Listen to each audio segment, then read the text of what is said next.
Hello my family, இன்றைக்கி காலை tiffin தாங்க பார்க்க போகிறீங்க. என்ன அப்படின்னாக்கா ஒரு 3 ப்ரெட்டை பிச்சு வச்சுருக்கிறேங்க. வீட் ப்ரெட்டு தாங்க நான் எடுத்துருக்கிறேன்.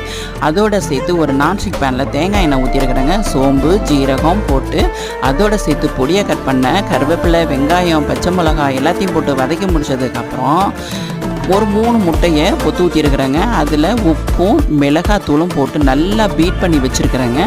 அதோடு சேர்த்து இங்கே தக்காளி போட்டிருக்கிறேங்க. அதையும் சேர்த்து நல்லா வதக்கி முடிச்சதுக்கப்புறம் இஞ்சி பூண்டு பேஸ்ட் போட்டிருக்கிறேங்க. அதையும் சேர்த்து பச்சை வாசனை போகிற அளவுக்கு வதக்கி விட்டதுக்கப்புறம் மஞ்சத்தூள், மிளகாத்தூள், தனியாத்தூள், அடுத்து சிக்கன் மசாலா, உப்பு எல்லாத்தையும் போட்டு நல்லா கலந்து வச்சு முடிச்சதுக்கப்புறம் நம்ம பிச்சு வச்சுருக்க ப்ரெட்டையும் தூக்கி அந்த மசாலாவோடு சேர்த்து நல்லா பிரட்டி விட்டதுக்கப்புறம் மேலே கொஞ்சம் மிளகுத்தூளை கொஞ்சம் தூவி விட்டு முடிச்சது நம்ம அடித்து வச்ச முட்டை இருக்குது பாருங்கள், அதையும் மேலே ஆம்லேட் மாதிரி ஊற்றி முடிச்சதுக்கப்புறம் கொத்தமல்லியை கொஞ்சம் தூவி திருப்பி போட்டு எடுத்திங்கன்னா மசாலா ப்ரெட் ஆம்லேட் ரெடிங்க.